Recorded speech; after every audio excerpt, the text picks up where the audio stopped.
सबों का मेरा इस चैनल पे स्वागत है। और बड़े अच्छा लग रहा है कि मैं एक बार फिर से आपके सामने हाजिर हो सकती हूँ। I am so thankful to the Lord that is given me another privilege to be present here with you with my channel, and I have another new topic for today.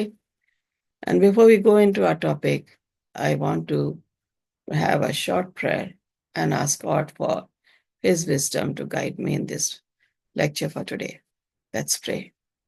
Our Father in heaven, once again, we are so privileged that you have given us the privilege to worship with the loved ones on the YouTube channel. Fill me with your Holy Spirit. You've always guided me and you've always given me the words. Touch my lips. Each word that I speak is your word. And therefore, be with my listeners, the viewers who are going to watch this episode also. Bless them also. So the new ones will be added and they will be able to uh, subscribe to this channel. Bless each one of us, forgive us our sins and shortcomings. Fill me with your Holy Spirit, for I ask this few blessings in Jesus' name. Amen. तो बड़ा अच्छा लग रहा है कि मैं फिर से आपके सामने हाजिर हो सकती हूँ।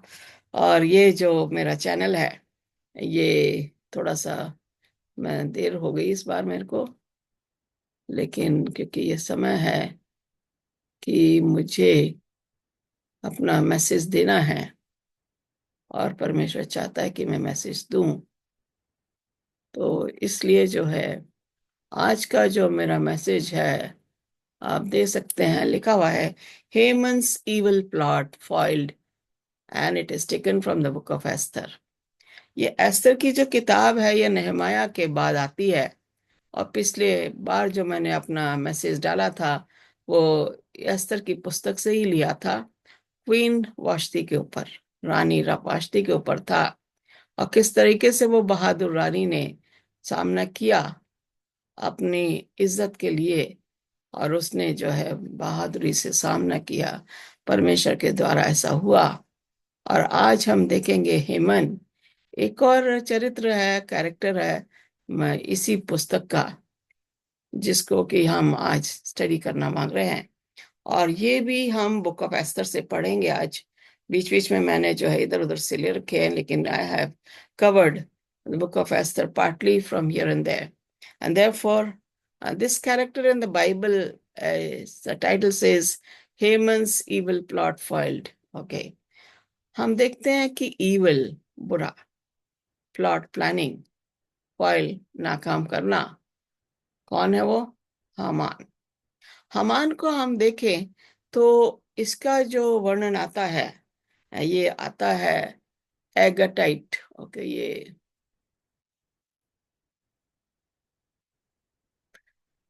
हेमान is said to be the son of Hammedatha the एगटाइट।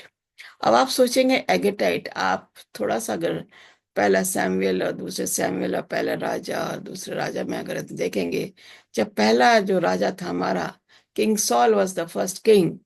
he was coming from the tribe of Benjamin. And when we look at here, the king of Amalekite was Agatite, Agag, King Agag. And this is where King Agag was captured by King Saul and taken as a captive, whereas he was supposed to finish all the Amalekites. But he brought the king and the animals from there. And Samuel had to murder Agatite and king of Agag. So when we look at here, Haman is coming from that tribe. Okay, Haman जो है वो आगाग राजा जो था, जिसको कि शाऊल बादशाह ने, जब लड़ाई हुई थी अमेलेकाइट्स के साथ, उसको बोला गया था कि हर एक वस्तु को नष्ट करना है।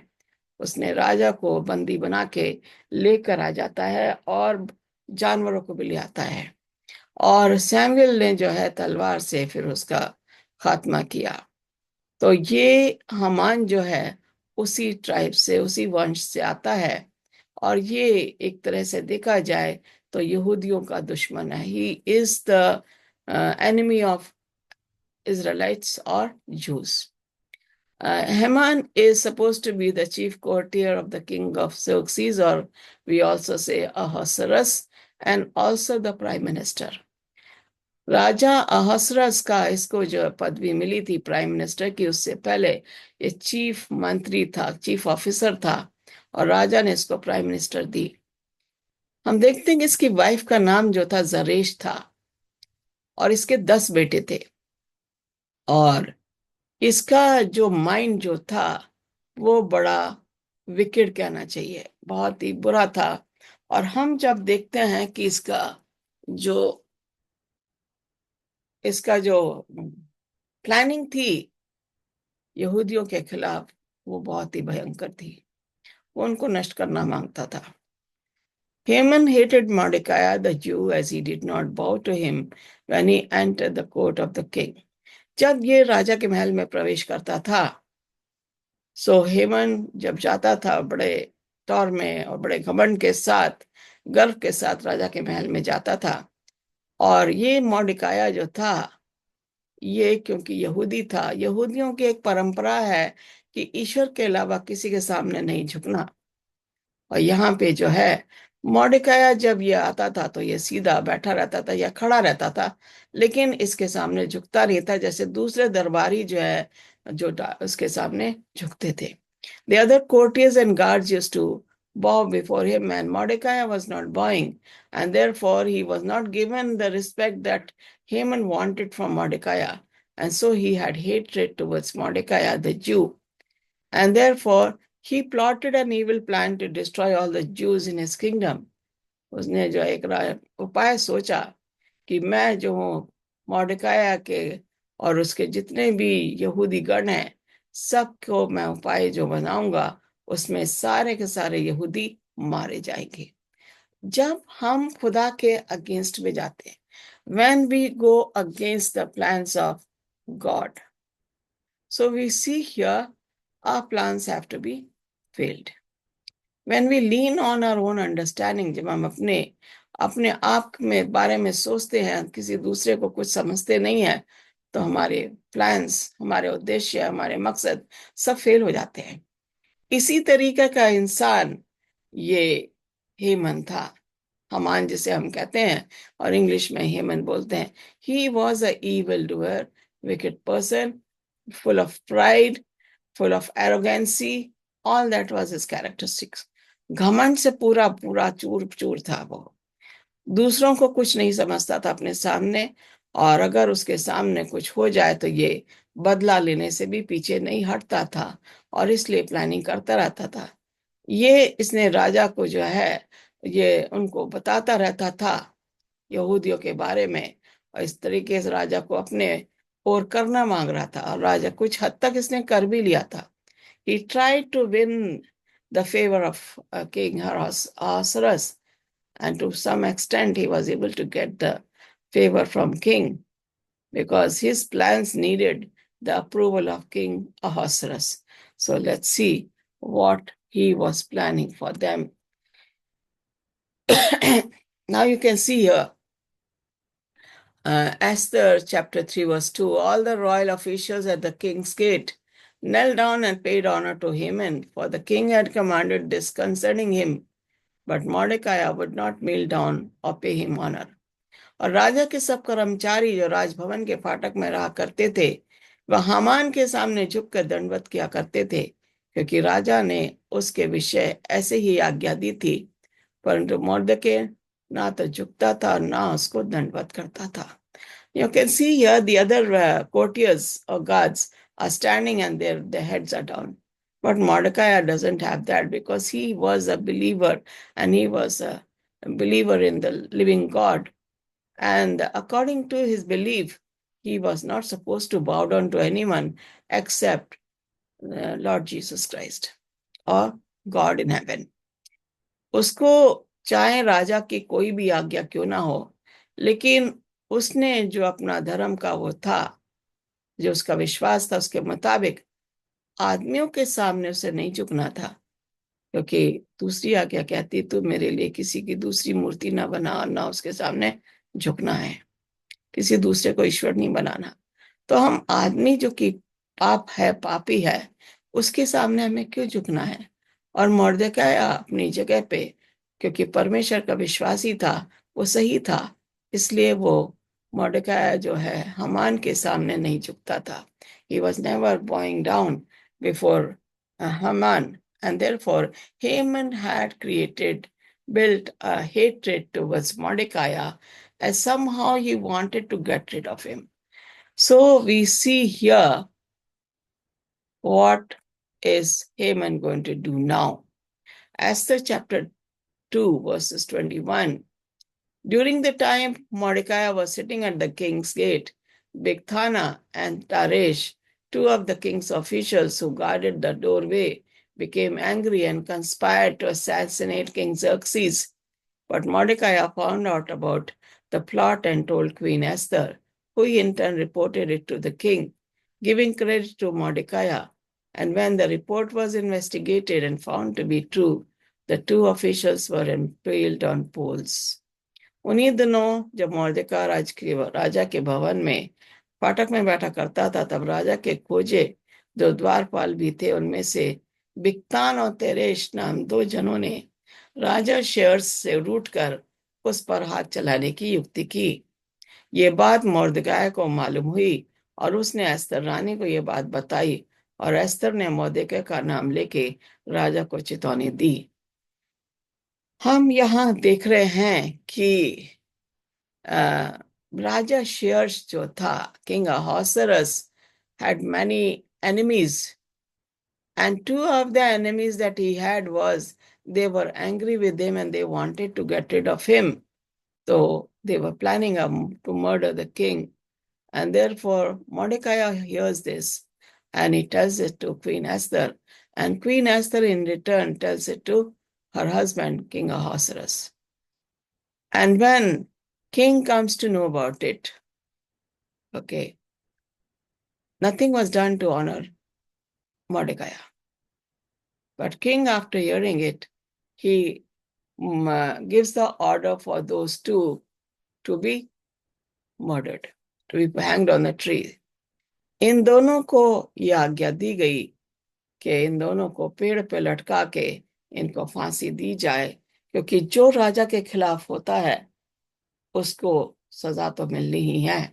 तो इन दोनों को फांसी हो गई और इस तरीके से इनका खात्मा हो जाता. लेकिन मॉर्देकाई को जो है कुछ भी उसको इनाम नहीं मिला. एस्तर उसका दूसरा अध्याय के 23वीं आयत में इस तरीके से लिखा है, इसके बाद उस सूचना की जांच की गई और यह पता चला कि मॉर्देकाई की सच्ची सूचना सही थी और उन दो पहरेदारों को जिन्होंने राजा को मार डालने का षड्यंत्र बनाया था, एक खंबे पर लटका दिया गया और राजा के सामने ही ये सभी बातें राजा के इतिहास की पुस्तक में लिख दी गई. ओके, तो ये पुरानी बात है जो कि राजा के पुस्तक में लिखी गई, लेकिन मॉर्देकाई को कोई उसका इनाम नहीं मिला.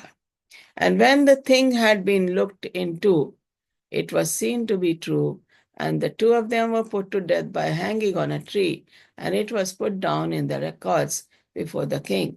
इनको एक रिकॉर्ड में लिखा गया और इस तरीके से जो है इनको दोनों को खत्म कर दिया पेड़ पे लटका के. यहाँ पे हम देख रहे हैं एस्तर उसके 6 अध्याय में 7 से 10 में जाएंगे. And when Haman answered the king, for the man whom the king delights to honor, let a royal robe be brought, which the king has worn, and a house and a horse on which the king has ridden, which has a royal crest placed on its head.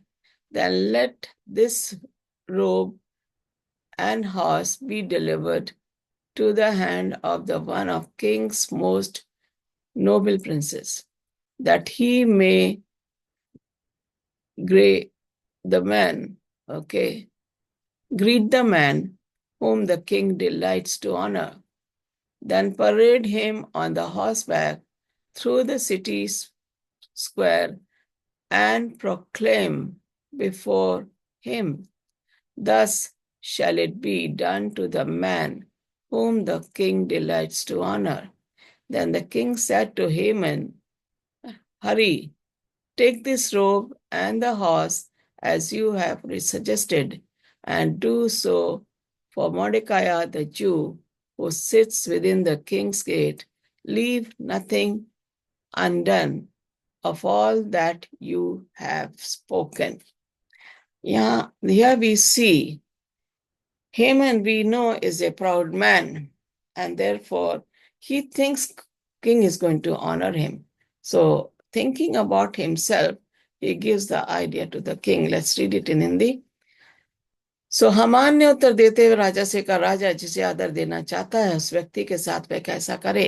Okay, उसने सोचा कि बस मेरा ही इज्जत होनी है, तो घोड़े पे, राजा के घोड़े पे राजा का राजसी पहरावा पहना के और सर पे उस पर मुकुट लगा के और उसको पूरे प्रांत में घुमाया जाए। और ये हमान की सोच थी। एस्तर 6 अध्याय की 8वीं आयत में लिखा है, राजा ने जो वस्त्र स्वयं पहना हो उसे विशेष वस्त्र को अपने सेवकों से मंगवा लिया जाए और उस घोड़े को भी मंगवा लिया जाए जिस पर राजा ने स्वयं सवारी की हो। फिर सेवकों के द्वारा उस घोड़े के सिर पर राजा का विशेष चिन्ह अंकित कराया जाए। इसके बाद राजा के किसी अत्यंत महत्वपूर्ण मुखिया को उस वस्त्र और घोड़े का अधिकारी नियुक्त किया जाए। फिर वह अधिकारी उस व्यक्ति को जिसे राजा सम्मानित करना चाहता है उस वस्त्र को पहनाए। फिर इसके बाद वह अधिकारी उस घोड़े के आगे आगे चलता हुआ उसे नगर की गलियों के बीच से गुजारे। वह अपनी अगुवाई में घोड़े को ले जाते हुए घोषणा करता जाए, ये उस व्यक्ति के लिए किया गया है, राजा जिसे आदर देना चाहता है। राजा ने हामान को आदेश दिया, तुम तत्काल चले जाओ तथा वस्त्र और घोड़ा लेकर यहूदी मोर्दकै के लिए वैसा ही करो जैसा तुमने सुझाव दिया है। मोर्दकै के राजद्वार के पास बैठा है, जो कुछ तुमने सुझाया है सब कुछ वैसा ही करना। अब तो हम यहाँ देखते हैं कि हामान परेशान हो गया। He was disturbed because he thought that king is going to honor him, but it was not what he was thinking. He wanted that he should be honored. He deserved to be honored because of his post. But then, whatever suggestion he made, let the king's robe be brought, let the horse of the king be brought, let there be some kind of sign on his head, and something, a person, a very responsible person, should be leading the horse and proclaiming, this is whom king wants to honor. He has to say this to every nook and corner of the city and lanes. ये सब उसने नहीं सोचा था कि ये मोर्देकाया की जगह उसके साथ, उसकी जगह मोर्देकाया के साथ उसे सम्मान देना पड़ेगा। This was opposite to what he was expecting. लेकिन राजा ने क्या कहा, तुम तत्काल चले जाओ, go immediately and honor the man sitting at the gate, king's gate.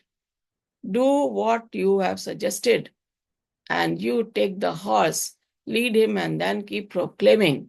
राजा का यह संदेश तुम घोषणा करते जाओगे, ये उस व्यक्ति के लिए किया गया है, राजा जिसे आदर देना चाहता है।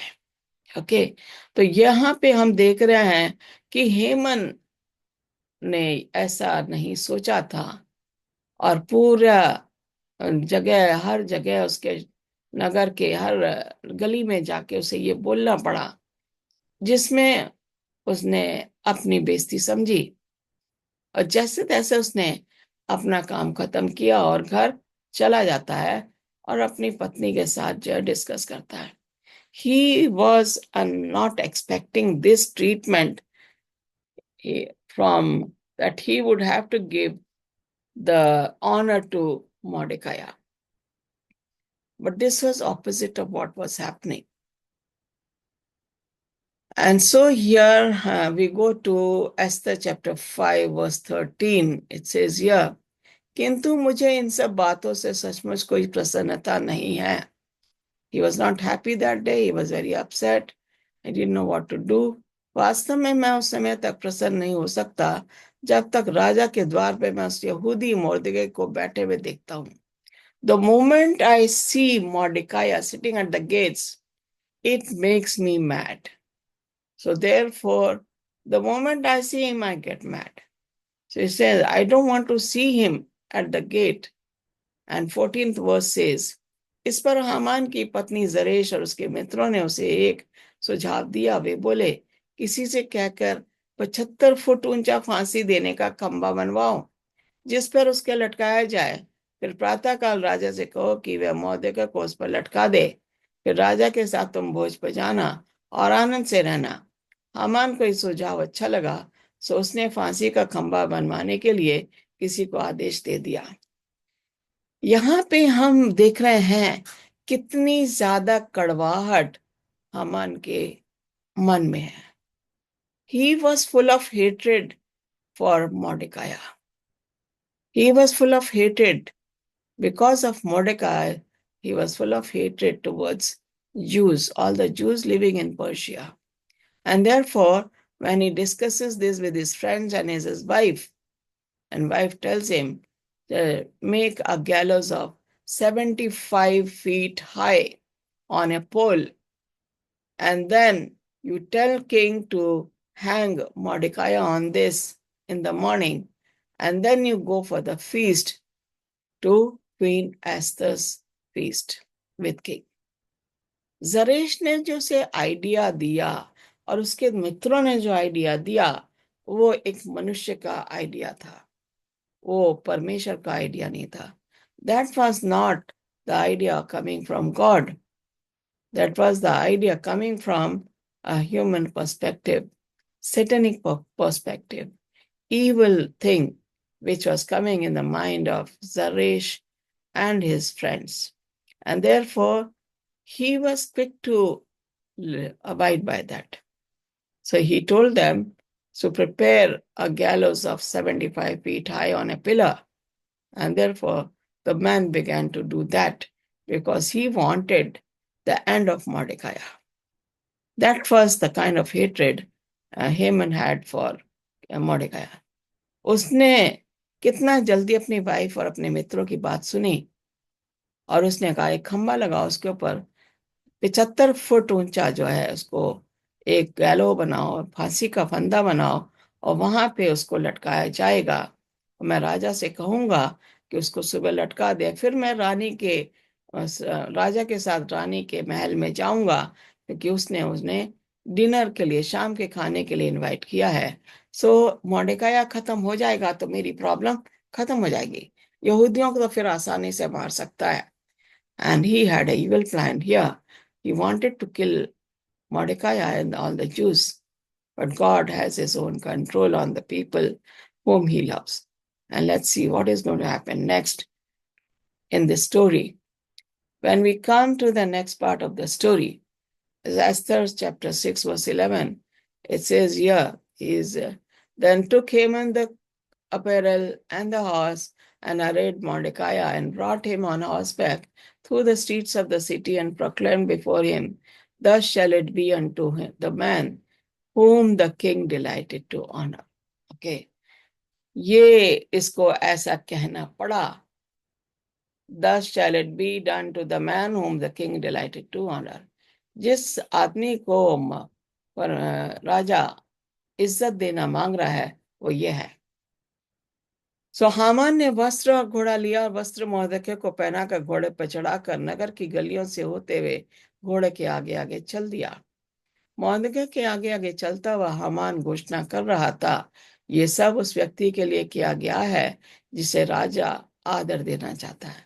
What a coincidence.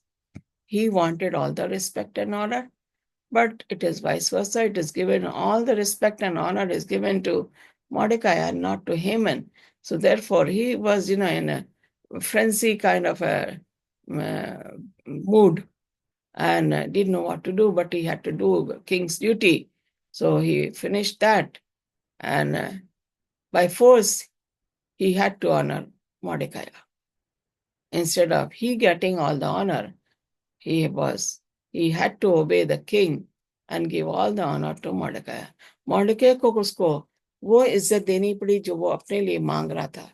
जब हम अपने लिए इज्जत मांगते हैं परमेश्वर हमसे वो छीन लेता है, और ऐसा ही इसके साथ भी हुआ।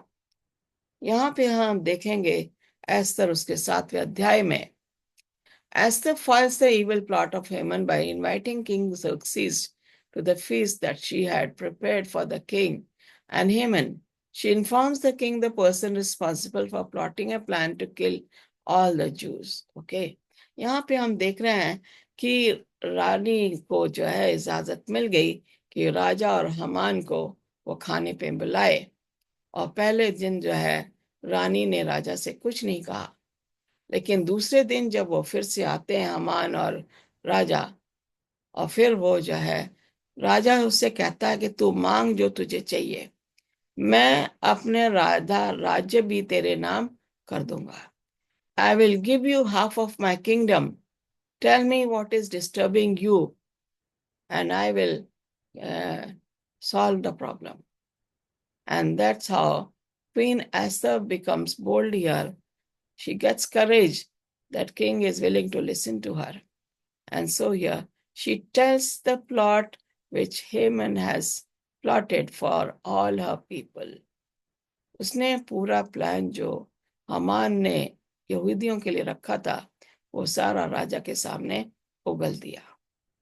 बताया कि कैसे इसने जो है दिन सेट कर लिया लोगों को मारने के लिए, और फिर बताया कि यहूदियों के लिए मार रहा, मेरे लोगों को मारने के लिए इसने प्लान किया हुआ है, और मुझे भी मारने का प्लान किया हुआ है।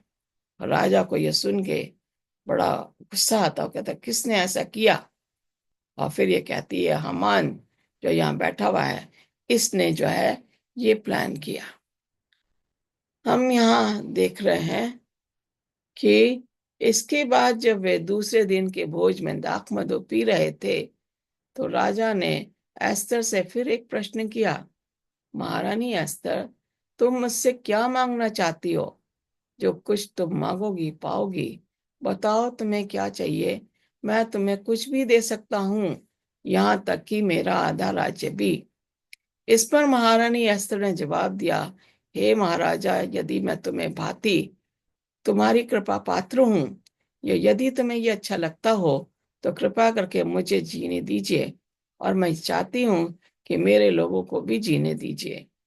ऐसा मैं इसलिए चाहती हूँ कि मुझे और मेरे लोगों को विनाश, हत्या और पूरी तरह से नष्ट कर डालने के लिए बेच डाला गया है। यदि हमें दासी के रूप में बेचा जाता तो कुछ नहीं कहती, क्योंकि वो कोई इतनी बड़ी समस्या नहीं होती जिसके लिए राजा को कष्ट दिया जाता। इस पर महाराजा शर्स ने महारानी एस्तर से पूछा, तुम्हारे साथ ऐसा किसने कहा किया और कहाँ है वह व्यक्ति जिसने तुम्हारे लोगों के साथ ऐसा व्यवहार करने की हिम्मत की है? एस्तर ने कहा, हमारा विरोधी और हमारा शत्रु ये दुष्ट हमान ही है। तब हमान राजा और रानी के सामने आतंकित हो उठा।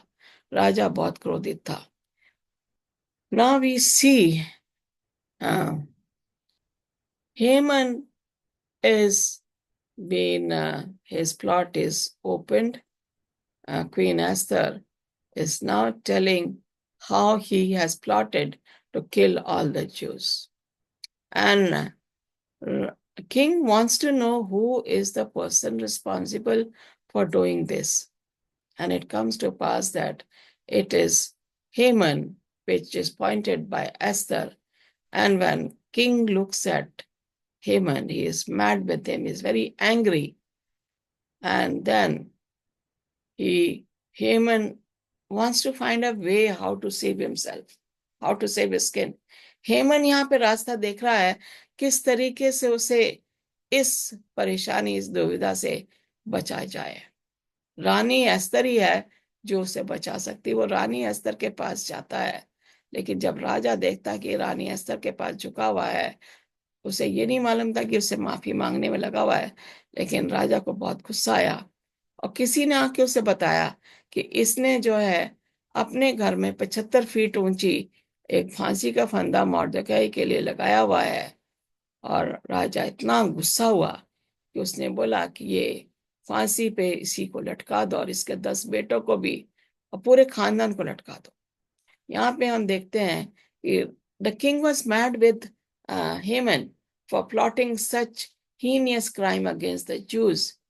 And so when he looks at Haman trying to get close to Esther, he gets mad more, he says.